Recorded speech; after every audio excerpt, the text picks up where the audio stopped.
guys, and welcome back to my channel. So it's the next day, different pullover, same jeans. Let's not pretend like all of us, after wearing our jeans once, put it for wash. We at least wear it 2 to 3 times. And I had to take time because the sofa takes a while to dry.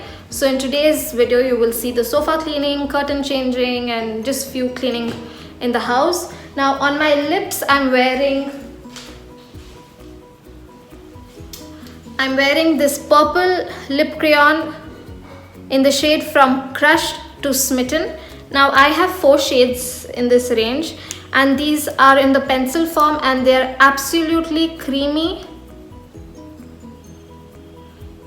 Why did I give such a stupid swatch? Okay, they're absolutely creamy and very pigmented, plus they are matte and they feel extremely light.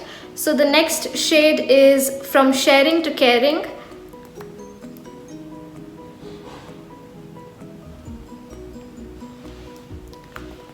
Next is a red and it is From Never to Forever.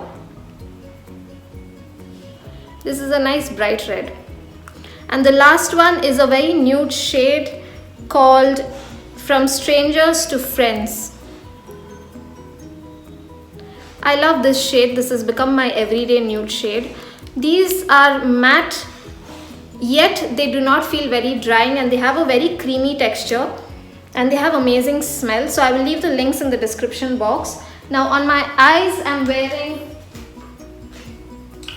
wearing this Stay Quirky liner in blue. Usually I do not like going with colors, but this is a very nice dark royal blue, so I absolutely love it. And also from some days I've been liking this concealer. It's from Faces Canada Ultime Pro Blend Finity Stick.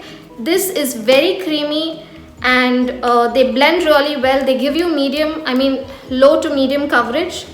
You see this? It's very creamy and they blend really well. It gives you low to medium coverage, and they have quite a few shades in this. So my shade is Light 01.